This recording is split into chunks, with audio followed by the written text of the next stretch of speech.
What's good, everyone? This is Monaro, and welcome to my channel.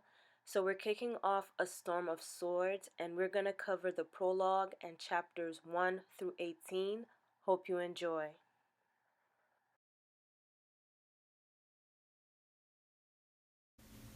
Chet's hatred of Jon Snow and Samwell Tarly for usurping his comfortable position as steward to Maester Aemon has boiled over. He and Lark, the sistermen, are conspiring to desert the Night's Watch, along with Small Paul and about a dozen other sworn brothers. The traitors plan to kill Lord Commander Mormont and several other officers to prevent anyone from actively seeking them out after they desert. Thorin Smallwood and his party are the only of the three Rangings to return so far, and they have seen the size of Mance Rayder's army. Thorin wishes to give battle to Mance's army, mainly because there are so few warriors in it. It's composed of mostly women and children. Chet and his men plan to kill in the dead of night and flee to places of safety, leaving Thorin Smallwood and Auden Withers as senior rangers. Thorin won't search for them because he wants to lead the attack, and Withers would rather flee to the wall and could not care less about deserters. That evening, the watch gathers before Mormont and his senior men, who announce that they will march in force against the Wildling army, which is about 10 days away. Mormont acknowledges that they might all die and has his men reaffirm their oaths to the Night's Watch. Meanwhile, Chet worries that some of his deserters may lose their resolve. Late in the night, Chet awakens to find it snowing. The desertion plans are ruined because the turncoats can be easily tracked in the fresh snow. Chet still seeks to get some satisfaction from the night and creeps over to the sleeping Samwell Tarly with the intention of murdering him. He is interrupted as a ranger in the distance sounds his horn. Sam awakens and he and Chet hear the horn blow 3 times. Both men are shocked at the realization of what 3 horn blows mean, a signal that has not been used in hundreds and thousands of years. 3 horn blows mean others. Chet looks down and realizes he has wet himself.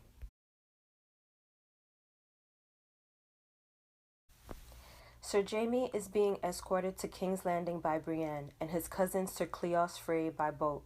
He was released in secrecy from Riverrun by Catelyn after swearing never again to take up arms against the Starks or Tullys, and to honor his brother's pledge to release Sansa and Arya. The oath was sworn at sword point and while drunk, and Jaime considers killing Brienne and getting away. He is still chained hand and foot. Jaime ponders Cersei's feelings with him after the Bran incident and wonders if she sent the assassin to Bran's room, but dismisses that notion, thinking that she would have sent Jaime himself to do the dirty work. Their boat is moving down the Red Fork of the Trident, and Jaime has Sir Cleo shave his head so he will be less recognizable should they get caught. He and Brienne treat each other with contempt. She stops their boat to cut down and bury several tavern wenches hung in the trees. Jaime mocks Brienne because a note reveals the women were killed by Northmen, most likely Bolton men, for servicing Lannister men. Their trip is interrupted when Brienne spots a river galley bearing down on them. The galley is under the command of Sir Robin Ryger, sent by Sir Edmure Tully to return the Kingslayer to Riverrun.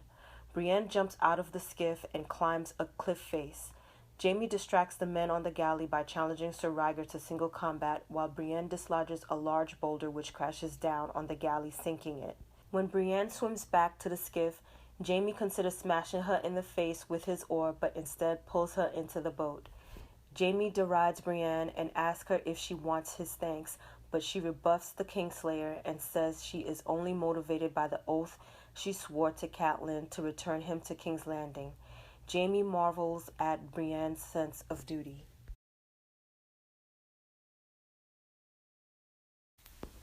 Sir Desmond Grell is Castellan of Riverrun while Edmure is off at battle, and he has confined Catelyn to her father's rooms for releasing the Kingslayer without the consent of King Robb or Edmure. She is aware Grell has dispatched Sir Robin Ryger to bring Jaime back and hopes that he fails. Her father's room smells of death, and it makes Cat think of Ned and her 2 youngest boys. Lord Hoster is having fever dreams and mumbling, "Forgive me. The blood. Oh, please. Tansy. Dead. You'll have others. Sweet babes. And trueborn."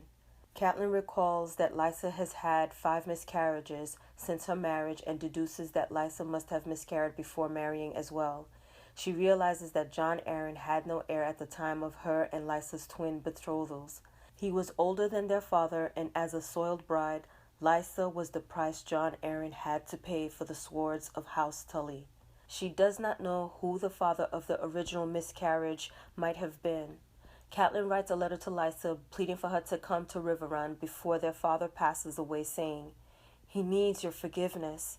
But she realizes Lord Hoster will be gone before the Raven even makes it to the Eyrie. Catelyn goes to the Sept and lights 3 candles, one for the Father above, for her own father, one for the crone, who let the first Raven into the world when she peered through the door of death, and one for the mother, for Lysa and all the children they had both lost. Later, Edmure returns to Riverrun, informing Catelyn that he turned away the Lannisters, but that Stannis lost the battle for King's Landing, and that Highgarden and Dorne have both declared for Joffrey. Edmure scolds Catelyn for freeing Jaime and tells her Cersei will never free Catelyn's daughters, but Catelyn claims Tyrion will be held to the word he spoke in open court, and the Kingslayer gave his word as well. Edmure dismisses the Kingslayer's words as worthless and informs Catelyn that Tyrion took an axe to the head and is most likely dead. Edmure has sent 3 ravens informing Lord Bolton that Jaime has escaped in the hopes of capturing him at Harrenhal. Catelyn despairs because if Jaime is believed to have escaped instead of being released as part of a prisoner swap, the Lannisters have no reason to free Catelyn's daughters.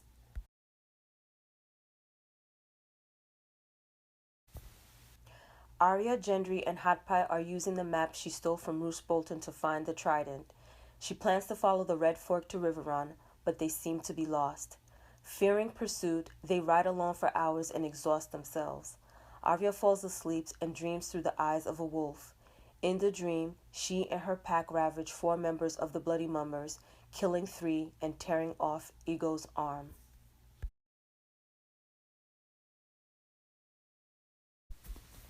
Bran visits Tyrion, who is recovering from his wounds. He finds that much has changed in King's Landing under his father's rule. He also realizes that his father has seen to it that Tyrion received little of the credit for saving the city. Bran has been knighted and now goes by Sir Bran of the Blackwater. Lord Jacelyn Bywater was killed by his own men during the Battle of the Blackwater, and Sir Adam Marbrand was named commander of the City Watch. Cersei has returned Tommen to the city, and the Kettleblacks, now all knights, are no longer working for Tyrion. His cousin Tyrek still has not been found and is feared dead. Additionally, Tyrion's mountain clansmen have been chased out of the city. Some remain in the Kingswood, but others return to the Vale. Tyrion asks Bran to learn more about Sir Mandon Moore, trying to discover if his sister sent the Kingsguard to kill him. Tyrion forces himself to dress and visit his father, despite his near captivity in Maegor's holdfast by his sister. Lord Tywin reveals that some battles are won by quills and ravens, and is in the process of composing letters. The Hand tells his son that Sir Helman Tallhart and Robert Glover are marching on Duskendale, but he has sent Lord Randall Tarley and Sir Gregor to deal with them. Tyrion seeks a little gratitude from his father, but Lord Tywin tells him, "Mummers and monkeys require applause." Tyrion states that he wants Casterly Rock as he is heir by rights, since Jaime is a sworn brother of the Kingsguard. Tywin will never let Tyrion have the Lannisters' ancestral seat. However, he warns him that he will hang the next horde Tyrion takes to bed.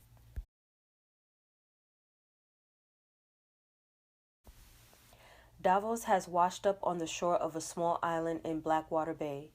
He remembers swimming beneath the chain boom and then getting caught up by the current and gulping seawater.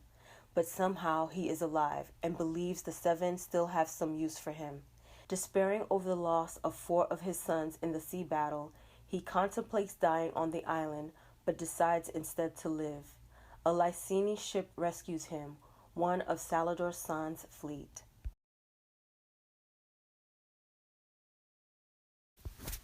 Sansa is invited to dinner by Marjorie and her grandmother, the Lady Olenna.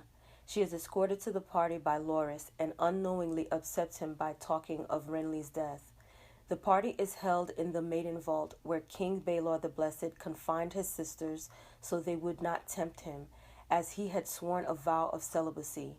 She is introduced to all of Marjorie's cousins and companions, but it is the Queen of Thorns who takes the most interest in Sansa. Lady Olenna reveals that the Baratheons have Targaryen blood and that the Tyrell claim to Highgarden has always been shaky, since several other houses in the Reach can claim descent from Garth Greenhand as well. The old woman makes it known that her son is an oath for making this alliance with the Lannisters, and she wishes to learn from Sansa the truth of what Joffrey is. Sansa fears that Varys is listening, but Lady Olenna commands Butterbumps to sing at the top of his voice. Sansa reveals the truth about Joffrey to the Queen of Thorns and Marjorie, telling them that the king is a monster and that she fears for Marjorie. Lady Olenna assures Sansa that the wedding will still go on, as Mace is determined that his daughter wed the king. The Queen of Thorns offers Sansa a proposal to visit Highgarden after the wedding, and wishes Sansa to marry her grandson Willis.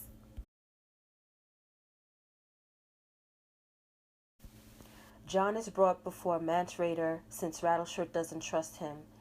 In the king's tent, Jon mistakes Stir for Mance Rayder, but it is the gray-haired man playing the lute who is the king beyond the wall.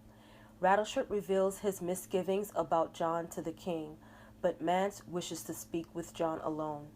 Mance indicates that he has seen Jon twice before, once when he was still a black brother and Jon just a boy, and again during King Robert's visit to Winterfell.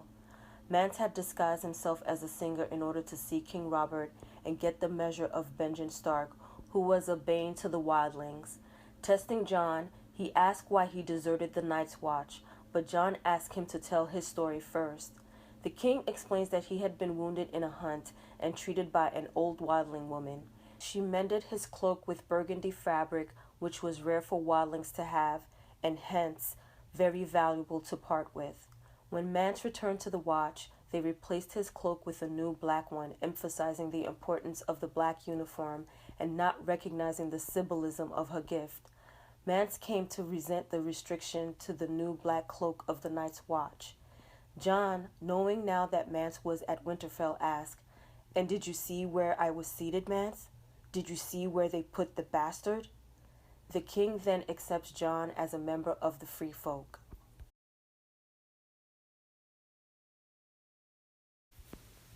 Illyrio's 3 ships are sailing for Pentos, and Daenerys is watching her dragons fly over the ocean.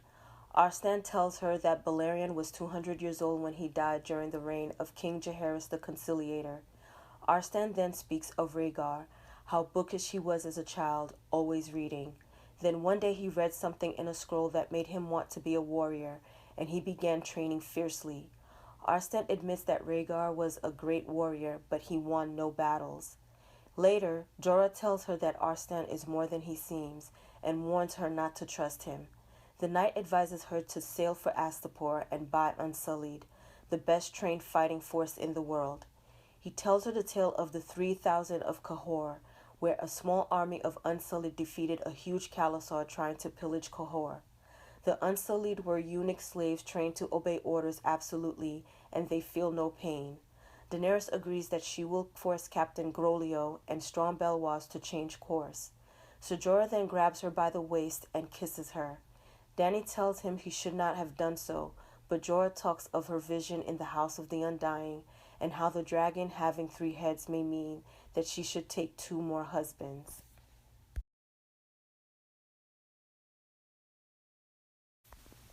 While hiding in the tumble-down tower, Bran gains the ability to open his 3rd eye at will and become Summer. Jojen again warns him not to spend too much time as Summer, neglecting his body and forgetting what he should do when in contact with his direwolf. They have been traveling north, staying away from civilization for fear that Bran might be seen, especially by the Iron Men or Bolton men. Jojen insists that they make for the wall so that Bran can find the 3-eyed crow, because Jojen can teach him no more.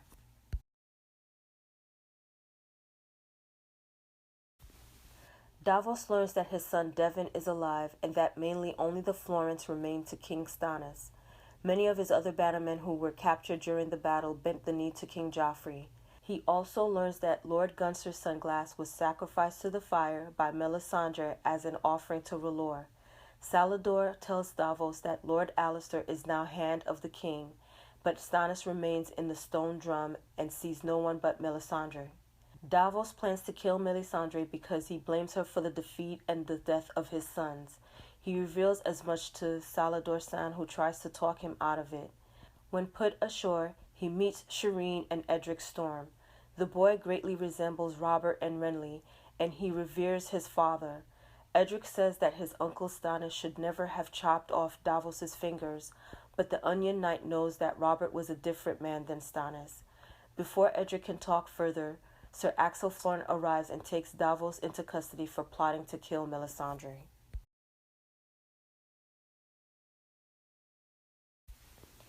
Jaime, Brienne, and Cleo stop at the Inn of the Kneeling Man to eat. The innkeep mentions the Lightning Lord, and we learn that Lord Beric and Thoros are still together raiding the Riverlands. The innkeep recommends they abandon their skiff and ride for King's Landing. Brienne buys the inn horses for 3 gold and their skiff, and getting robbed blind, according to Jaime. The husband of the innkeeper recommends they follow a specific path to avoid outlaws, and they ride off. Jaime is impressed that Brienne takes the opposite path, realizing they might have been set up. That night, Jaime reminisces of how he became a king's guard. His sister was brought to court by Tywin, who was hand at the time. He hoped to wed her to Prince Viserys. Jaime was squiring for Sumner Craighall and was knighted by Arthur Dayne during the Battle of the Kingswood Brotherhood. Cersei later informed him that their father meant to wed him to Lysa Arryn, and she told him that if he took the White Cloak, they could be together in King's Landing. They did it behind their father's back, and Tywin could not object to King Aerys's wish. Tywin then resigned as Hand and took Cersei back to Casterly Rock, unknowingly ruining their plan, for Jaime was now stuck in King's Landing as a sworn brother of the Kingsguard. Years later, when Aerys made the mistake of admitting Tywin's army, the Mad King called for the former Hand's head. Alone in the throne room, Aerys had one final plan, but Jaime arrived in his golden armor, the blood of Lord Rossart on his blade, and killed the king. Jaime had hoped to slip out unnoticed, but his father's men entered the throne room, and they thought Jaime meant to give the throne to his father, but Jaime told them he didn't care who was proclaimed king. He was waiting on the Iron Throne to see who would come to claim the kingdom, but it was Eddard Stark who found him there. Eddard said nothing but saw the blood of the king Jaime had sworn to protect on Jaime's hands. If only his father's men hadn't found him standing over Aerys' body.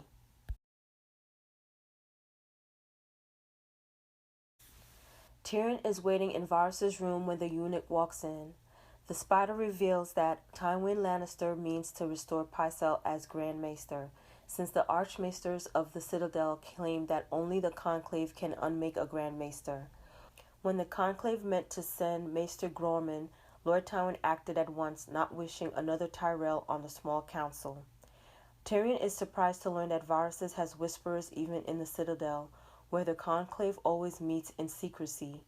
He finds out that Boros Blount has been restored to the Kingsguard, and that Mandon Moore had been brought to King's Landing by Jon Arryn. Tyrion asks Varys to bring Shae to the eunuch's chamber so that no one will notice their meeting.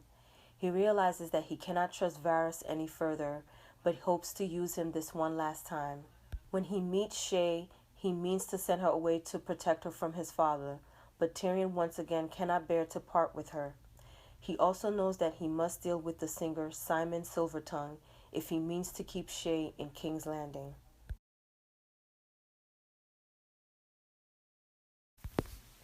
Arya is gathering vegetables when she hears voices.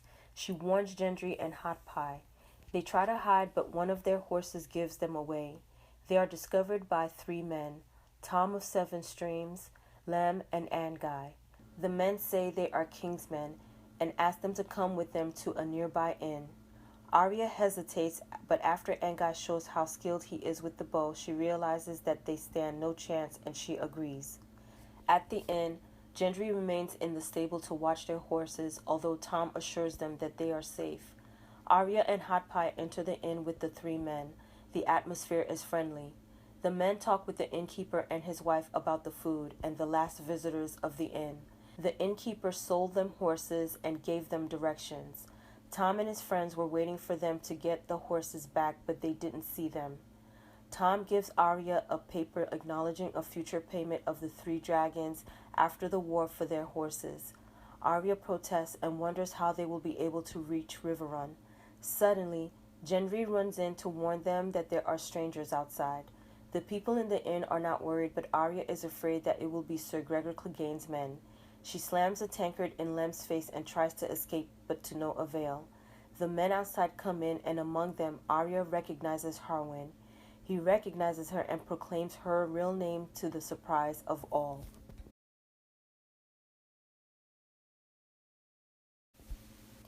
Catelyn hears Robb's return from the west and recalls that when Edmure returned, dozens of men left after trampling Robb's banner, all of them Freys. She is brought before her son to explain why she released Jaime Lannister. Rickard Karstark, whose sons Eddard and Torrhen were killed by Jaime, is angry at her, but Robb is more gentle and acknowledges that love is not always wise. Thinking about her daughters, whom she had hoped to trade for Sir Jaime, Catelyn agrees. Lord Karstark, however, is unappeased and leaves the room in a fury. In privacy, Robb introduces his mother to his new bride. Catelyn immediately realizes that as Robb was pledged to marry a Frey, he has insulted the Freys and broken the alliance.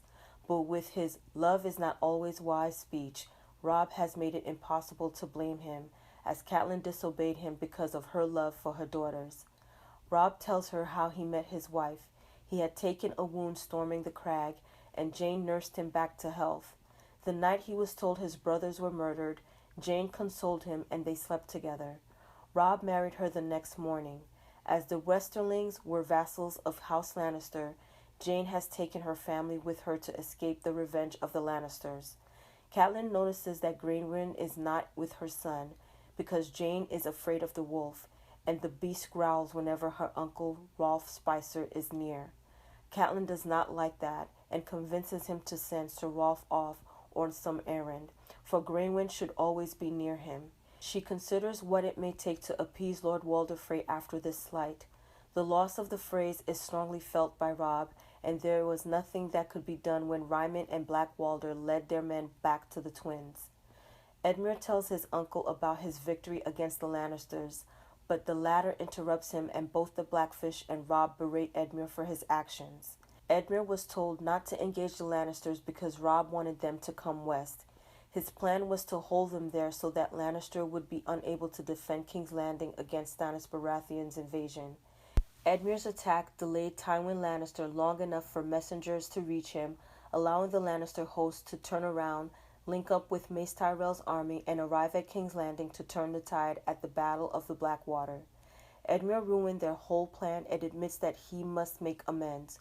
Robb plans to retake the north, but first he must win back the Freys.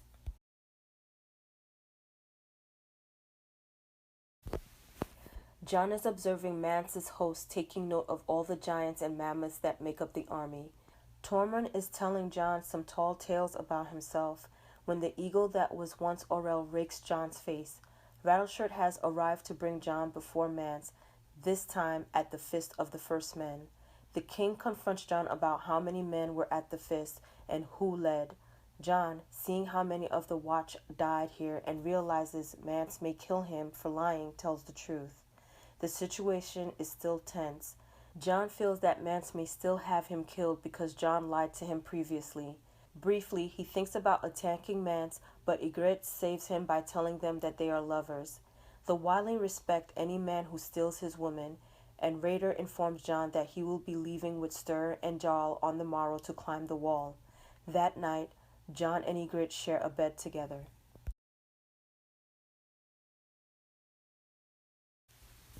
Sansa is being fitted for a new gown provided by Queen Cersei.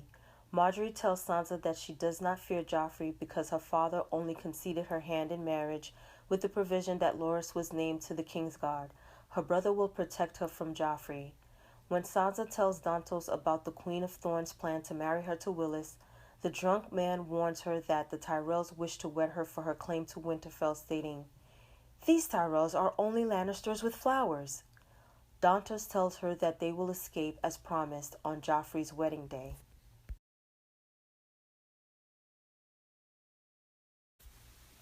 Hot Pie has decided to stay with Sharna as a baker at the inn. The others depart for Riverrun, or so Tom tells Arya. Harwin tells Arya the tale of how they first rode out in search of Gregor Clegane and about all the men they lost when Gregor's men fell on them. Most of the 120 men from the original group are now dead, including Lothar Mallory and Gladden Wild. It was all a trap. Lord Tywin had planned for Eddard himself to ride out and deal with Gregor, but Jaime didn't know of the plan when he attacked Ned in the streets of King's Landing. As Eddard's leg was broken, he had sent out others. Dondarrion and his men learned a sharp lesson when the trap sprung. Dondarrion should have died, having been run through with a lance, but Thoros of Myr saved him. After Tywin became Hand of the King, they became outlaws themselves, but they kept fighting in the name of King Robert. They harried the foraging parties and attacked the baggage trains of Tywin's army, and their brotherhood began to grow as many flocked to their cause, mostly commoners uprooted by the war. Later, they meet up with Greenbeard and learn that Jaime Lannister has escaped from Riverrun. When Arya discovers that they mean to bring her before Lord Beric rather than take her to Riverrun, she tries to ride off, but Harwin catches her. Her father's man is now a member of the Brotherhood Without Banners and answers only to Beric and Thoros' Lord of Light, the god R'hllor. Sam and the few survivors from the Fist are running south in the middle of the night with heavy snow falling. They are ringed by men with torches to keep the whites away, but Sam is beginning to lag and is near exhaustion. He eventually falls in the snow and cannot get back on his feet. He recalls the horror that occurred at the Fist when the whites fell on the Night's Watch. Mormont had commanded him to send ravens with warning, and Sam kept sending them with updates.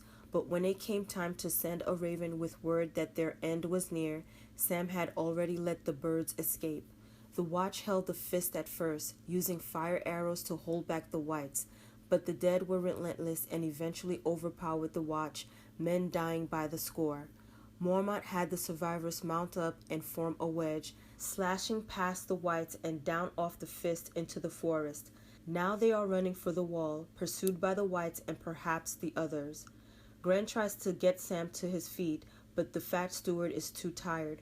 Finally, Small Paul arrives and carries Sam, but the three of them have fallen far behind the survivors with their torches, and the cold sets in. Upon an undead horse, an other appears from the swirling snow. The being kills Small Paul with his ice sword, but Sam stabs the other with the dragon-class dagger that Jon gave him. The dagger causes the other to melt away, body and armor, before Sam and Gren's eyes. Gren retrieves the icy-cold obsidian dagger, and they once again run off to try and catch up with the other survivors. Well, that's it, everyone. Thank you for stopping by and watching my video. I hope you enjoyed it. If you did, please give it a thumbs up and subscribe to come back for more. Again, thank you for watching. Bye.